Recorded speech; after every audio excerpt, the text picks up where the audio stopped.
Tema de hoje: como vencer os conflitos. Conflitos nós diariamente enfrentamos dos mais diversos tipos. Existem conflitos intrapessoal dentro de nós e existem conflitos interpessoal que são com as pessoas. Provavelmente, se Deus permitir, semana que vem vamos estudar sobre esse interpessoal. Quero falar sobre conflito, porque conflito, segundo o dicionário, é uma profunda falta de entendimento entre duas ou mais partes. É um choque, é um enfrentamento. E nesse conflito que existe dentro de nós, e são vários. Ainda hoje pela manhã, um dos irmãos que acompanham pela internet, moram no interior, ele disse: eu quero acompanhar, eu preciso acompanhar, eu vivo em conflito, a minha fé está abalada, eu estou conflitando-me por dentro. Falei: irmão, vamos orar, vamos ouvir a palavra, que Deus fale ao teu coração. Esses conflitos intrapessoal, eles nos afetam diariamente. O apóstolo Paulo, que foi um grande servo do Senhor, homem de Deus, homem que ensinou a palavra, pregou e viveu a palavra, ele passou também por esses conflitos. Numa das vezes, no livro de Romanos, no capítulo 7, acompanhe aqui no telão, versículo 18, Paulo escreveu assim: sei que nada de bom habita em mim. Quem escreveu isso foi Paulo. E olha que Paulo era um servo de Deus fantástico. Paulo visitou os céus, falou com Cristo, segundo os textos de Coríntios. Mesmo assim ele diz: sei que nada de bom habita em mim, isto é, em minha carne. Por quê? Porque eu tenho o desejo de fazer o que é bom, mas não consigo realizá-lo. Versículo 19, pois o que faço não é o bem que desejo, mas o mal que não quero fazer, esse eu continuo fazendo. Ora, versículo 20, se faço o que não quero, já não sou eu quem o faz, mas o pecado que habita em mim. E esse é o maior conflito que nós vivemos diariamente nas nossas vidas. A luta contra o pecado, a luta para não desistir, não enfraquecer, não desanimar, é uma luta e é constante diária. Num outro texto, Paulo falou também desse conflito. Quero ler com você que trouxe a Bíblia, livro de Gálatas, no capítulo 5.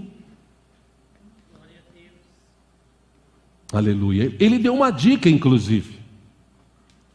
Gálatas capítulo 5. Paulo fala sobre uma vida no Espírito. E se nós nascemos de novo, se nós nascemos agora do Espírito, a gente tem que aprender a viver essa vida do Espírito, ou no Espírito. Gálatas capítulo 5, versículo 16. O texto diz assim: por isso digo, amém? Achamos aí? Vivam pelo Espírito e de modo nenhum satisfarão os desejos da carne. Poxa, parece fácil, não é. Versículo 17, por que ele falou isso? Porque a carne deseja o que é contrário ao Espírito, e o Espírito o que é contrário à carne. Olha o que Paulo diz: eles, carne e Espírito, estão em conflito um com o outro, de modo que vocês não fazem o que desejam. Todavia, versículo 18, mas se, olha a condição, vocês são guiados pelo Espírito, não estão debaixo da lei. E para a lei, as obras da carne, cada uma delas tem castigo, entre aspas. Versículo 19, ora, as obras da carne são manifestas. Que Paulo está dizendo, a gente já conhece, isso já, se não está em nós, habitou em nós, ou ainda luta dentro de nós para nos levar a pecar. Que obras são essas da carne? Imoralidade sexual, impureza e libertinagem. Versículo 20, idolatria e feitiçaria, ódio, discórdia, ciúmes, ira, egoísmo, dissensões, facções. Versículo 21, e inveja, embriaguez, orgias e coisas semelhantes. E ele fala assim, eu os advirto, como antes já os adverti. Aqueles que praticam essas coisas não herdarão o reino de Deus. Está bem claro aqui. Versículo 22 ele diz, mas o fruto do Espírito é amor, alegria, paz, paciência, amabilidade, bondade, fidelidade, 23, mansidão e domínio próprio. Aí ele diz assim, contra essas coisas não há lei. Ele complementa versículo 24 dizendo, os que pertencem a Cristo Jesus, os que pertencem a Cristo Jesus, tem alguém aqui que pertence a Cristo Jesus? Está bem claro, os que pertencem a Cristo Jesus, crucificaram a carne, com as suas paixões e os seus desejos. Aí 25 ele diz, se vivemos pelo Espírito, andemos também pelo Espírito. Versículo 26 e último, ele diz assim, não sejam presunçosos, provocando uns aos outros e tendo inveja uns dos outros. Só até aí. Dentro desses conflitos entre carne e espírito, espírito e carne, lembra que a gente está estudando aqui desde o mês passado, sobre essa dimensão espiritual que existe e é mais real do que essa dimensão que nós vivemos aqui. Nessa dimensão espiritual, a gente já estudou algumas questões relacionadas a Daniel, o apóstolo Paulo. Existe uma luta na dimensão espiritual. E Cristo, através do seu sacrifício na cruz do Calvário, quando nós entendemos o sacrifício dele, quando nós o reconhecemos como Senhor e Salvador, o recebemos, entregamos nossa vida, nós estamos fazendo uma aliança, um voto de mudar de vida.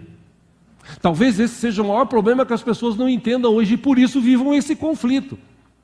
Porque no domingo a pessoa está no espírito, no culto. Ela canta, ela bate palma, ela chora, ela fala em línguas estranhas, legal. Só que durante a semana ela vive na carne, fazendo as mesmas coisas que fazia antes, xingando, falando mal, mentindo, enganando os outros. Que tipo de cristão é este? Ah, pastor, mas nós não somos salvos pelas obras. Graças a Deus. Porque se nós fôssemos salvos pelas obras, a balança a gente ia estar devendo muito. Graças a Deus nós somos salvos pela graça de Deus que foi expressa através de Cristo na cruz do Calvário. Fomos salvos, beleza, recebemos Jesus, entregamos a vida. Só que o próprio Jesus disse, quem crer e for batizado, será salvo. É uma condição.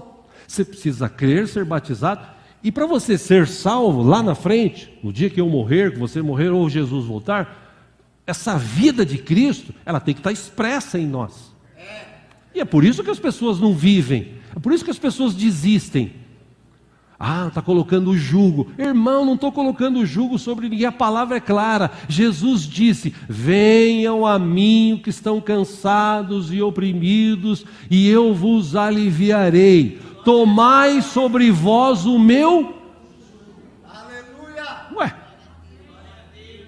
deixa o seu jugo que é pesado e pega o meu que é mais leve, mas não deixa de ser jugo. Deixa o seu fardo que é pesado e pega o meu fardo que é mais leve, mas não deixa de ser fardo. Isso é bíblico. E é isso que as pessoas não aprendem. Por isso que as pessoas desistem. Então, estudando sobre isso, nessa questão aqui de conflito intrapessoal, 3 questões aqui eu quero levantar nesta manhã, se Deus permitir, estudar com os irmãos aqui, que Deus nos dê tempo para isso. Primeiro desses conflitos que nós vivemos hoje é um conflito sobre oração. A gente fala, a gente ensina, a gente faz trabalhos, a gente manda recados, banners, falamos sobre oração. É preciso orar. Igreja que não ora não cresce, não vai para frente. Igreja que não ora passa por problemas, passa por dificuldades. Gente que está passando por dificuldades, se não orar, a dificuldade vai aumentar. Precisamos orar todo dia, em todas as ocasiões. Nós precisamos orar. O mundo de hoje é difícil, a dificuldade está aumentando, mas quando nós oramos, nós entramos na dimensão espiritual e Deus abençoa, Deus abre portas, Deus move. A oração, você fala isso quase que todo culto. A gente ora em todos os cultos. Só que quando chega na hora de a pessoa orar, ela não ora, ela não tem força, ela vive um conflito. Porque ela quer dormir, porque ela quer assistir o jogo de futebol, porque ela quer ir para o shopping, porque ela quer isso, ela quer... Irmãos, como eu já disse aqui, a Bíblia fala, não sou eu, tem tempo para tudo. E quando a oração te conecta com Deus, Deus geralmente, em todas as situações, Deus tem solução. O problema é as pessoas orarem, crerem, orarem e esperar. Esperar de que forma? Eu vou continuar vivendo a minha vida, eu vou continuar servindo a Deus, vai chegar a hora, ponto. Mas o conflito que as pessoas vivem dentro de si é esse. Mas eu já orei tanto. Eu já orei tanto na minha vida e não acontece nada. Eu vou parar de orar, desistir de orar. Irmãos, é preciso orar. Esse momento que a gente vive aqui, de orar pelos enfermos, que muita gente não valoriza, não acredita. E por que a igreja gasta tempo orando? Porque eu creio na oração da fé feita em nome de Jesus. Se você está aqui, você não crê, você que está em casa, eu creio, e eu sei que está cheio de gente aqui que crê nessa oração. E até para te ajudar a crer nisso, eu não sei se os irmãos conseguiram pegar o link que eu... Deu certo? Tá, eu estou vendo uma mão aí, não sei se é joia ou não. Beleza. É um vídeo curto, aqueles vídeos shorts que tem no YouTube. Short quer dizer curto, né? Traduzindo para o português. Bem curtinho, mas veja o que um médico neurologista fala acerca da oração. Vamos lá, rapidinho. Paga tudo aí.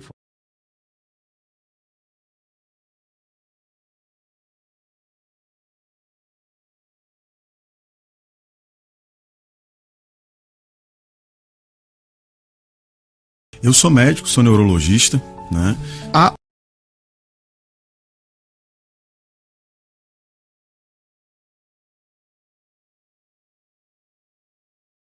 Eu sou médico, sou neurologista, né? A oração é algo que veio para surpreender todos aqueles que eram céticos e fizeram estudos para comprovar que aquilo era balela. Ela ajuda porque tem gente falando aí de The Secret, né? É o segredo, eu atraio a positividade. Será que ela ajuda por quê? Então, essa era a grande questão que a gente ia atrás. O que a gente não esperava é que a oração de um terceiro influenciaria naquele paciente. E agora? Cadê o placebo? O cara nem sabe que estão orando por ele. A gente tem um grupo de pacientes em coma, com fentanil e midazolam em bomba para eu manter um coma induzido. Ele não tem noção nem de que ele está vivo. Que dirá que alguém está orando por ele? Como que você explica, num trabalho, eu me arrepio de falar isso, com mais de 1000 pacientes, você ter melhora muito maior, eu digo muito maior, no grupo em que oravam por eles? Como é que você me explica isso?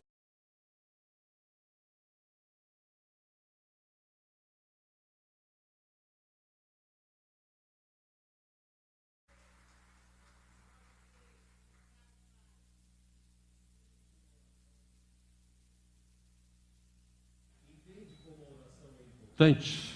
Entende como a oração é importante? Entende esse momento que a gente passa aqui orando pelas pessoas? Os médicos chegaram à conclusão de que mesmo a pessoa estando em coma, terceiros oram por ela. Deus manda o seu anjo lá e restabelece a saúde. Ou seja, é um conflito? É lógico que é. Porque às vezes você ora, você fala assim, não acontece nada. Eu já falei aqui uma vez, um irmão que é aqui da igreja, será, não sei, porque faz tempo que ele não vem. Uma vez a gente conversou, quando ele aceitou a Cristo, quando ele recebeu Jesus, e aí, o que eu quero? Eu quero mudar de vida, tal, o que eu faço? Você tem que declarar Jesus, vamos declarar, Senhor, eu te recebo, tal, vamos orar, Senhor, perdoa o teu servo, Pai. Escreve o nome dele no livro da vida, Pai, traz um novo tempo sobre a vida dele, em nome de Jesus, tal, amém, amém. Aí ele parou, olhou para mim assim e falou, e aí, é só isso? Eu falei, o que você queria? Que descesse o anjo aqui, tal? Não, filho, é isso aí. Você orou, você declarou, tenha fé, viva isso. Oração é isso. Você não vê Deus agindo, mas Deus está agindo. É simples. E a Bíblia está, eu vou citar alguns, mas a Bíblia está recheada, mas recheada de textos que falam sobre oração. Por exemplo, Romanos 8, 26, acompanhe aqui. Da mesma forma, o Espírito nos ajuda em nossa fraqueza. Por quê? Porque não sabemos como orar. Mas o próprio Espírito intercede por nós com gemidos inexprimíveis. E aquele que sonda os corações conhece a intenção do Espírito, porque o Espírito intercede pelos santos de acordo com a vontade de Deus. O que eu entendo aqui? Você está orando, você começa a orar e fala assim, acho que a minha oração está fraca hoje, né?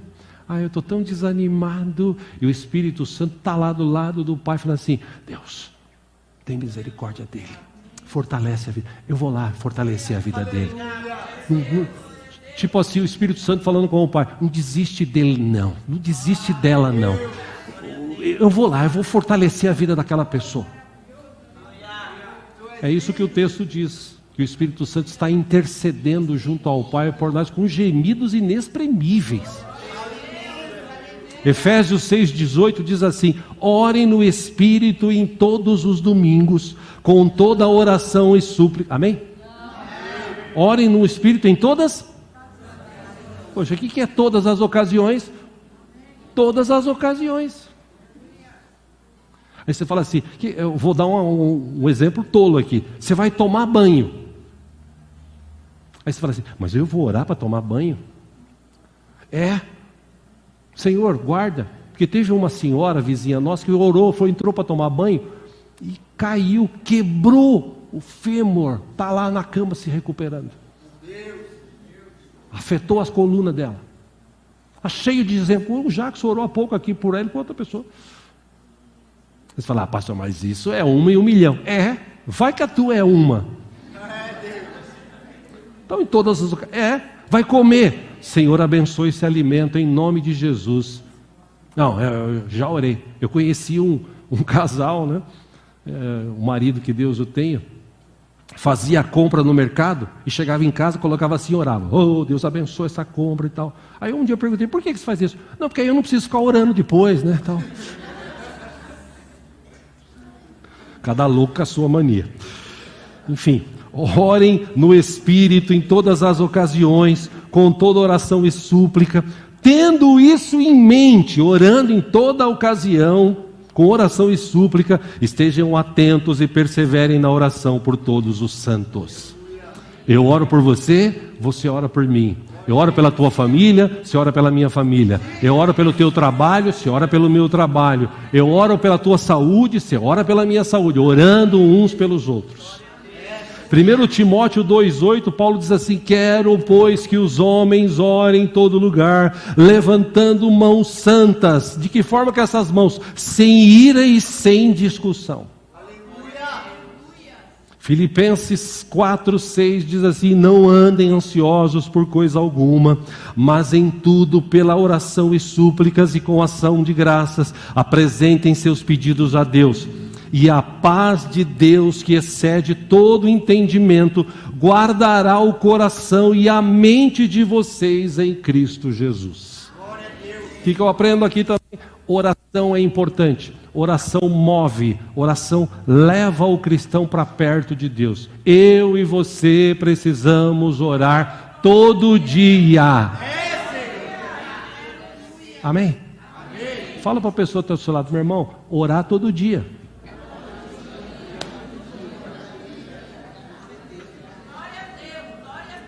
A gente vive um conflito. Antes de dormir, você está lá babando já, eu vou orar, Deus. Já aconteceu comigo, deu eu ajoelhar, falei, Senhor, eu estou aqui na Tua presença, Pai. Eu te agradeço pelo dia que eu tive. Eu te louvo, Deus. Aí quando eu olhei no relógio já era 2:30 da manhã. Eu dormi já 1h30. Você tem que... A carne, ela não quer isso. O teu espírito quer. Porque o Espírito Santo, nosso Deus, habita em mim e habita em você. Então, meu irmão, vença esse conflito, não desista, continue orando, continue declarando, como a gente viu semana passada, levanta de manhã, fala, declara palavras de bênção sobre a vida das pessoas, sobre a tua vida, sobre o teu trabalho, sobre o Brasil, ore, profetize sobre o Brasil, Deus há de intervir nesta nação, trazer um novo tempo em nome do Senhor, creia, ore, declare. Vamos lá. Segunda questão que entendi que traz um conflito, e esse traz um conflito muito grande dentro da maioria dos cristãos. Finanças, vida financeira. Isso aqui é um negócio que traz um conflito. As mentes das pessoas, às vezes os cristãos, ficam conflitantes. Até porque o que se passa na televisão são igrejas e mais igrejas que têm acesso à TV pedindo dinheiro, pedindo dinheiro, pedindo dinheiro, e fazendo voto, e vendendo produtos, e oferecendo produtos, traz oferta, leva o sabonete ungido, a vassoura ungida, leva o sal ungido, o tijolo ungido, o cimento ungido, leva isso, traz oferta, e faz, e pega, e o povo olha isso e fala, meu Deus! Não é isso que diz a Bíblia, porque a Bíblia não ensina o contrário. A Bíblia ensina que quando eu faço isso voluntariamente. Por quê? Porque eu sei que eu tenho um Deus e esse Deus supre a minha vida. Aleluia!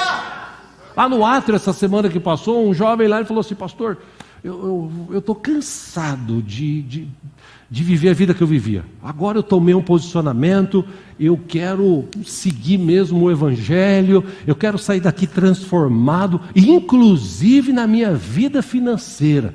Eu quero sair daqui e, ó Deus, aqui mesmo, pastor, aqui mesmo, eu já quero começar a contribuir, eu vou receber um saláriozinho que eu recebo lá do governo, eu já vou tirar o dízimo, vou apresentar aqui no átrio mesmo e tal. O que o senhor acha disso? Eu falei, eu acho ótimo, cara, eu acho ótimo, mas toma cuidado,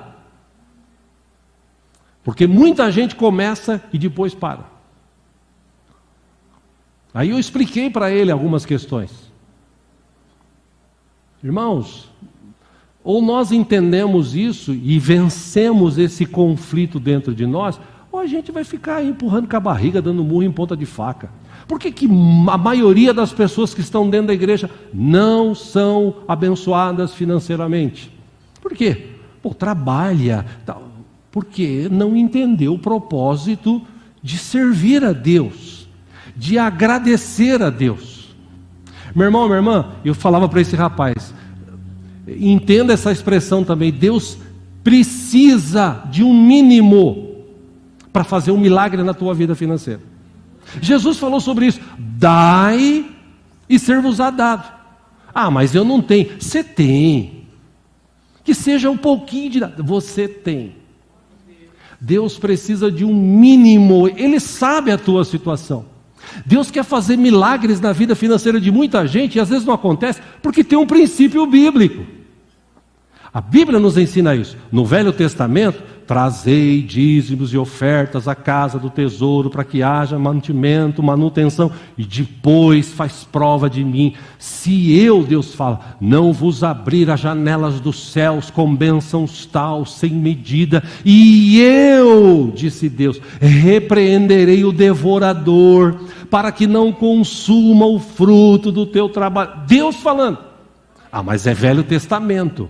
É Velho Testamento. Mas se a gente entendeu aquela história que eu falei semana passada aqui, da descendência de Abraão, a gente entende isso. Eu não quero isso. Então vamos para o Novo Testamento. Jesus falou, dai e ser-vos-á dado. Mas você precisa primeiro ter um ato de fé. E de que forma vem? Boa medida, recalcada, sacudida, transbordante. 4 vezes mais no mínimo. Meu Deus, aleluia. Mínimo. Vou te dar alguns exemplos aqui rapidamente. Mateus 14,16, acompanha aqui. Respondeu Jesus.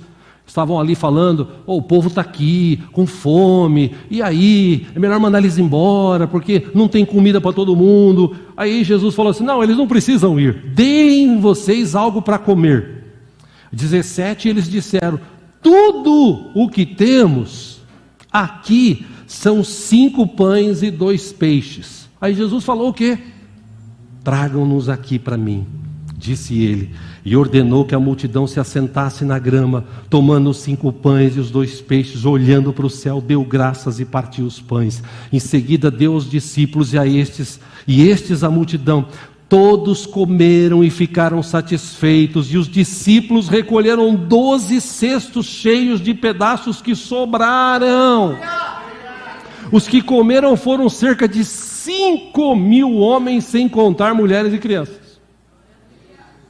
5 pães e 2 peixes, alimentou mais de 20.000 pessoas. Aí você fala assim, como é que pode? A matemática dos céus, a dimensão espiritual é diferente dessa da terra. Aqui 2 mais 2 é 4, no céu 2 mais 2 pode ser 40, 400, 4 milhões, 40 milhões. Para Deus não existe essa limitação que existe aqui. Por isso que eu falo, é preciso crer. Um outro texto para te ajudar a pensar sobre isso, 1 Reis 17:11, enquanto ela ia buscar água, Elias chegou na cidade, Deus falou para ele, vai para a cidade tal, que tem uma viúva que vai te sustentar.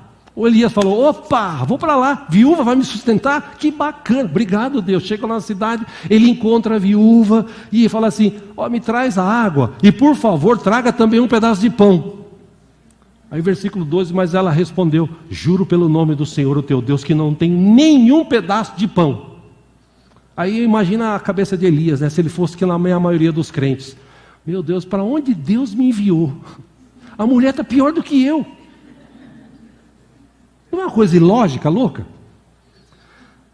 Mas ela disse assim, eu não tenho nenhum pedaço de pão, só um punhado de farinha num jarro e um pouco de azeite numa botija.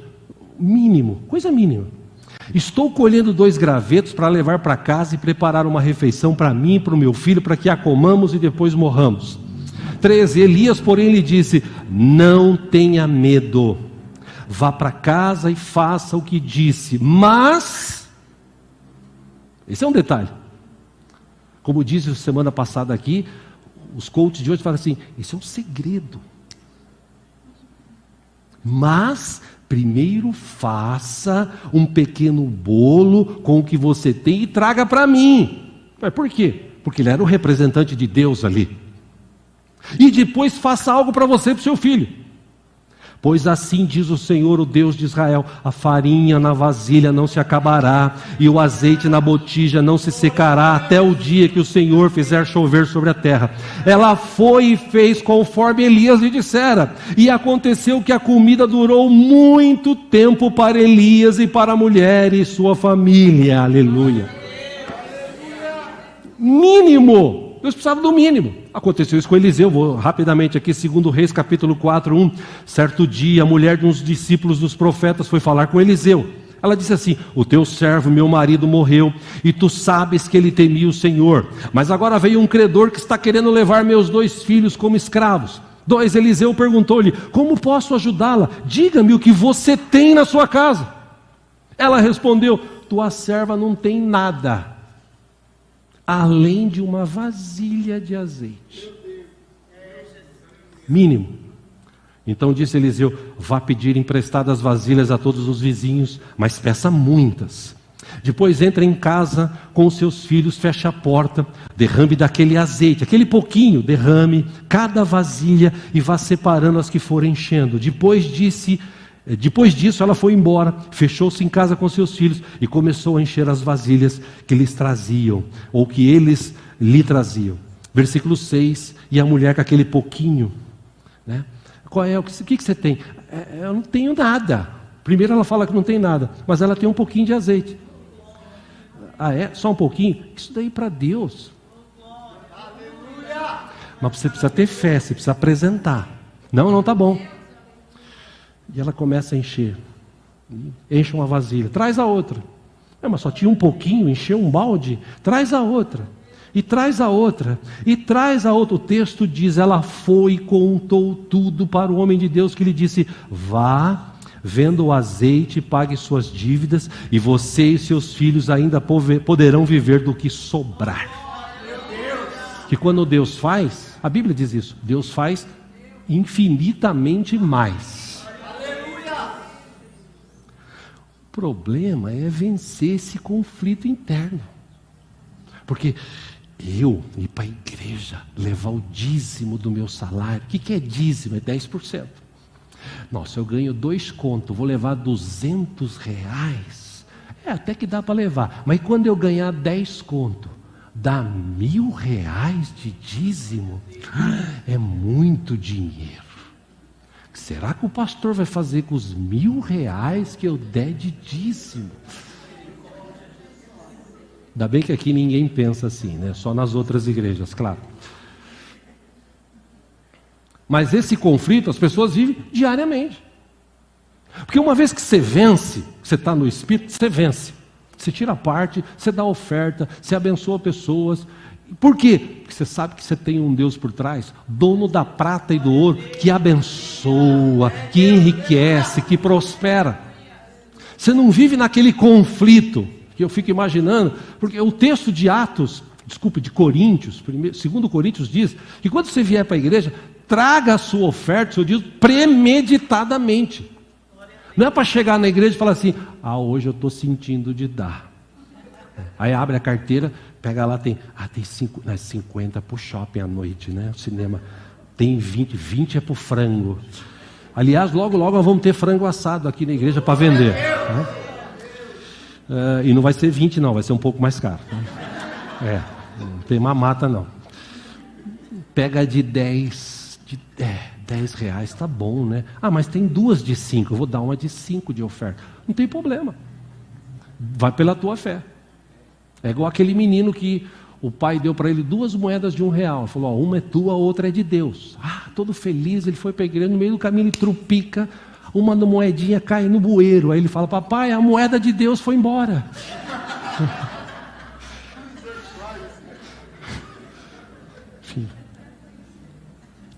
Deus, repito, entenda, precisa de um mínimo. Dízimo é mínimo.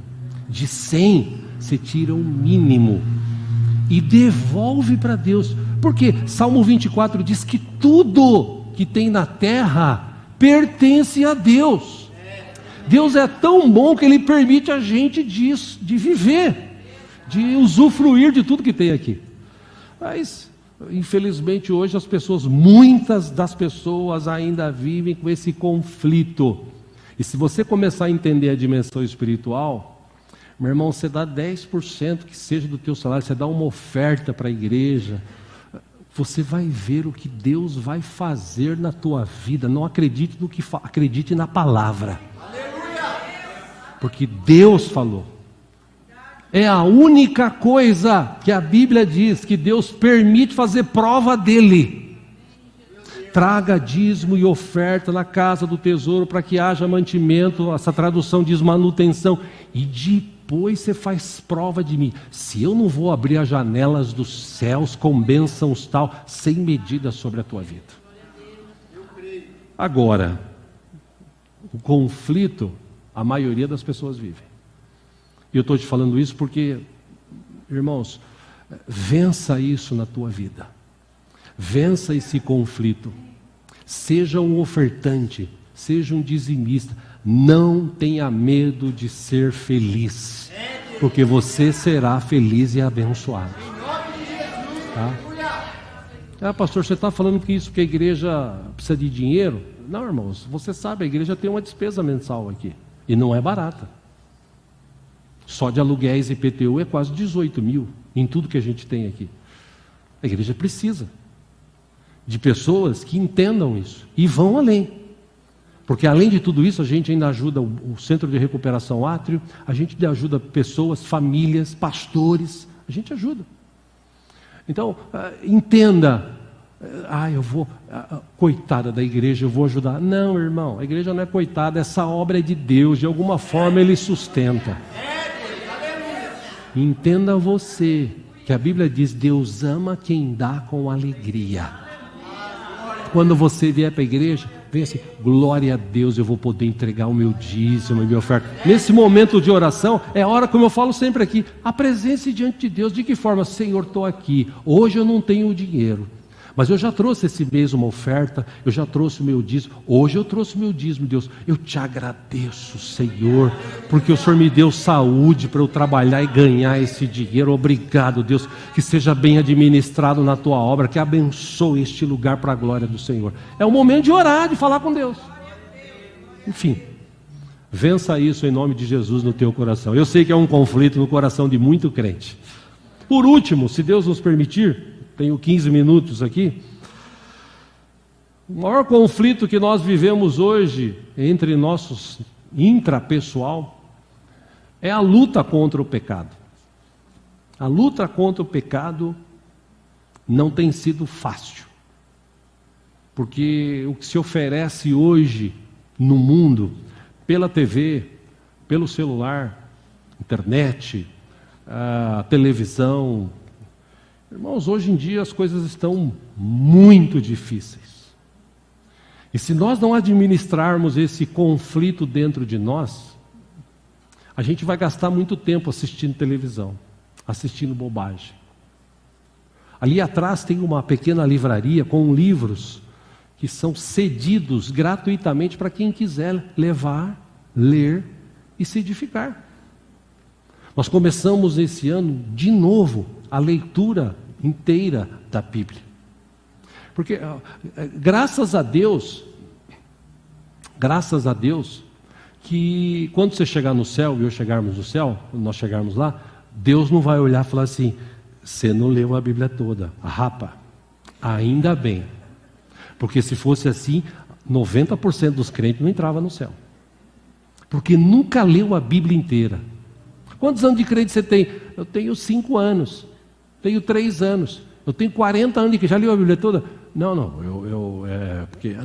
Sabe que eu começo a ler a Bíblia, dá sono. Tem uns nomes na Bíblia que é tudo doido. É até difícil de interpretar. E é mesmo. Mas você precisa orar. Você precisa ler a Bíblia. Você precisa alimentar o seu espírito. Na hora que tiver o conflito, seu espírito estando mais alimentado que a sua carne, você vai vencer, você vai sair na frente. Quero ler o último texto com os irmãos aqui, você que trouxe a sua Bíblia. Vamos lá, Romanos 6. Amém. Deus está falando contigo nessa manhã? Glória a Deus. Glória a Deus. Romanos capítulo 6.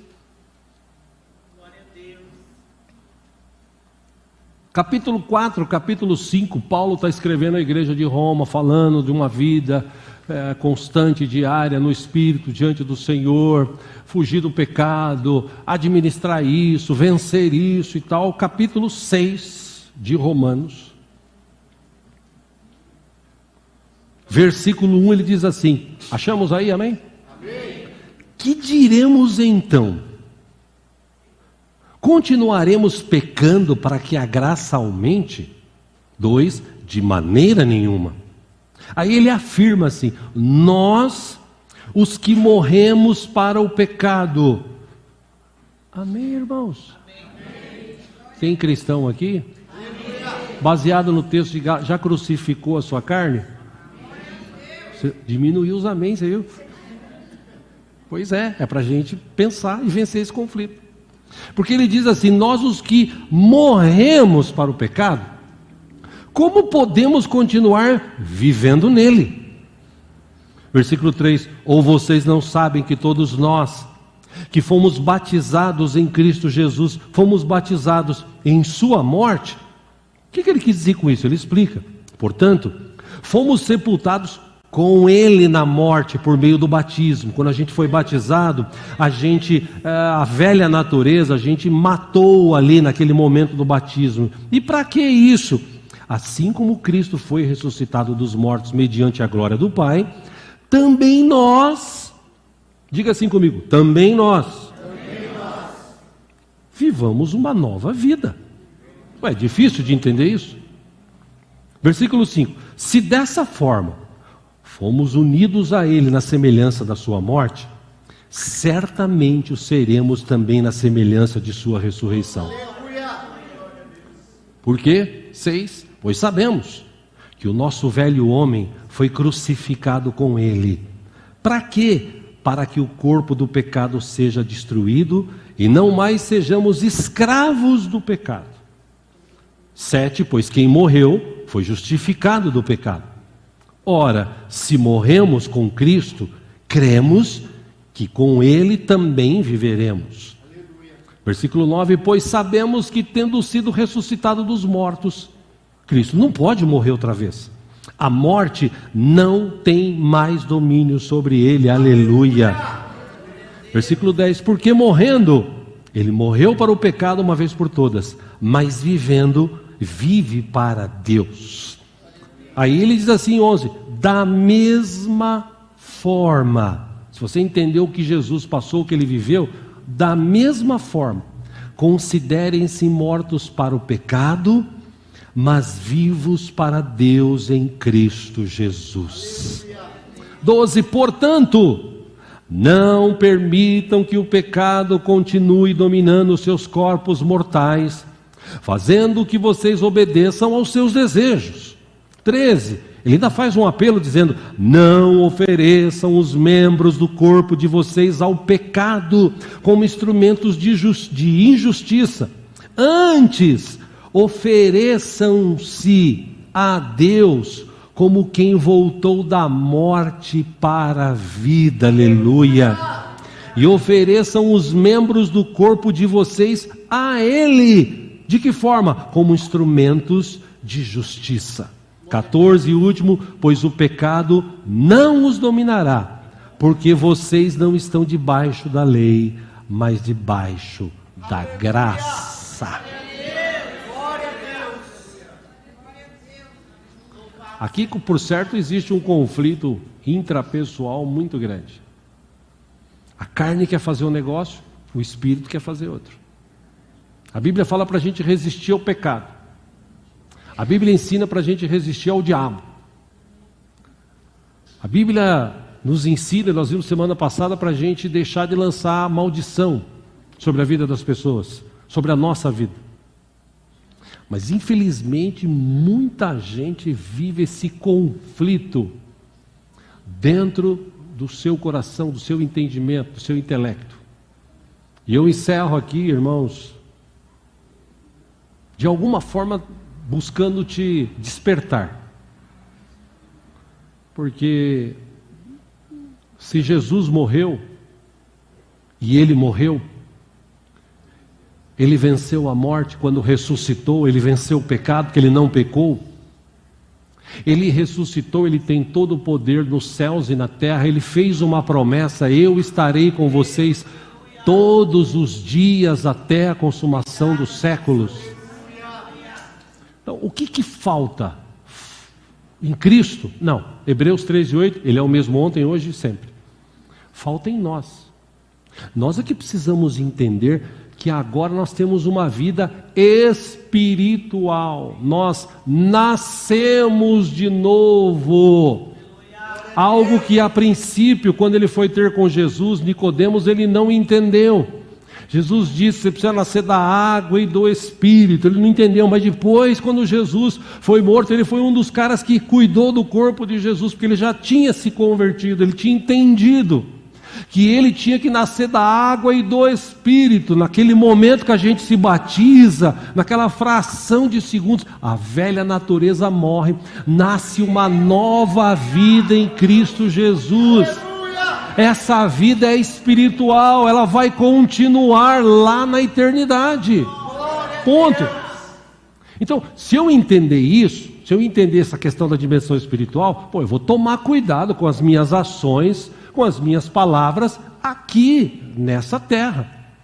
Por isso que as pessoas vivem esse conflito diário. E Paulo viveu. Encerro falando sobre isso. Paulo disse assim: o que eu quero falar eu não falo. O que eu quero fazer eu não faço.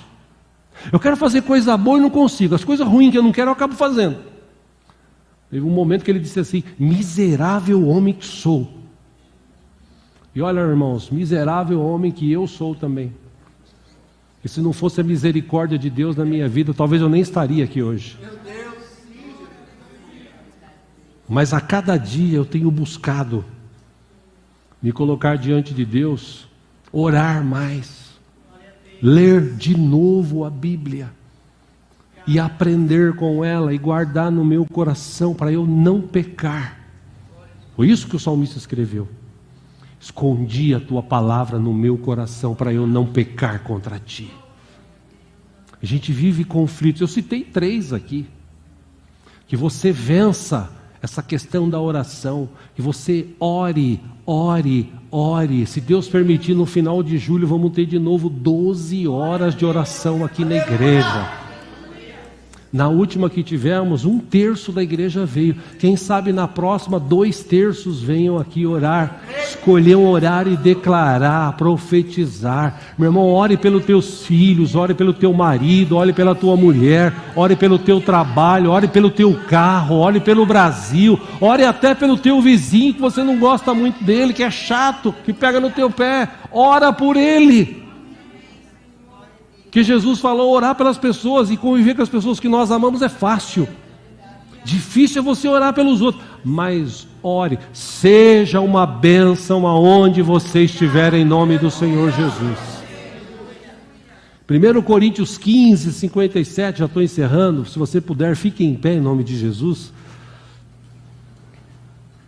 O apóstolo Paulo escreveu assim: mas graças a Deus que nos dá a vitória por meio de nosso Senhor Jesus Cristo.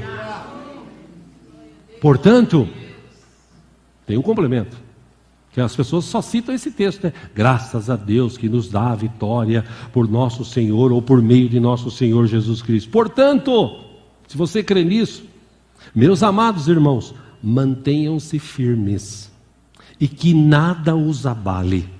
Sejam sempre dedicados à obra do Senhor, porque vocês sabem que no Senhor o trabalho de vocês não será inútil. Olhe para Jesus. Semana passada, retrasada, a gente teve uma reunião com alguns obreiros e infelizmente um outro falou assim: eu não vim mais ajudar a limpar a igreja, porque chegou aqui, é um conflito, né? Eu vou falar semana que vem sobre isso. Esse interpessoal. É um conflito, né? Porque chega aqui e o cara toma... É dono da vassoura, é dono do coisa, não pode, deu uma dura e tal. Aí eu não vim mais. Bom, vamos acabar com isso em nome de Jesus. Dono daqui só tem um, Jesus. Ele é o dono da obra.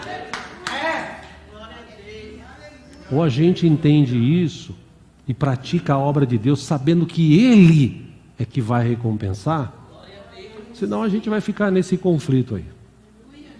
Em 1 Coríntios 9, 24, ele disse assim: vocês não sabem que dentre todos os que correm no estádio, apenas um ganha o prêmio?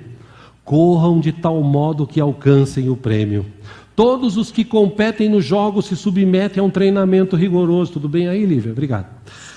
Todos os que competem nos jogos se submetem a um treinamento rigoroso para obter uma coroa que logo perece. Mas nós o fazemos para ganhar uma coroa que dura para sempre. Olha o que Paulo diz: sendo assim, eu não corro como quem corre sem alvo, e não luto como quem esmurra o ar, aquele ato do jogador, gol das pessoas, esmurra o ar. Não, eu esmurro o meu corpo, eu faço dele o meu escravo. Para quê? Para que depois de ter pregado aos outros, eu mesmo não venha a ser reprovado. Ou seja, aqui que Paulo diz, de vez em quando eu tenho que bater em mim mesmo assim. Tinha um jogador de futebol, o Adriano, que quando ele perdia um gol, ele dava um cascudo nele, né? Para ele, perdi, pá, na próxima ele acertar. Trazendo isso para o lado espiritual, de vez em quando é preciso bater na nossa carne. Não é o que você quer, não, é o que o meu espírito quer, e o Espírito Santo de Deus habita na minha vida. Eu vou lutar contra isso, eu vou vencer esses conflitos intrapessoais da minha vida em nome de Jesus. E se você quiser isso, vamos orar agora. Você pode falar com Deus, pedir essa ajuda a Ele. E olha, irmão, amanhã o inimigo vai tentar colocar mais cansaço ainda no teu corpo, mais coisa na tua cabeça para você desacreditar. Permaneça firme, Deus te fortalece, vença esse conflito ou esses que eu citei em nome de Jesus. Amém? Fecha os teus olhos, vamos orar juntos.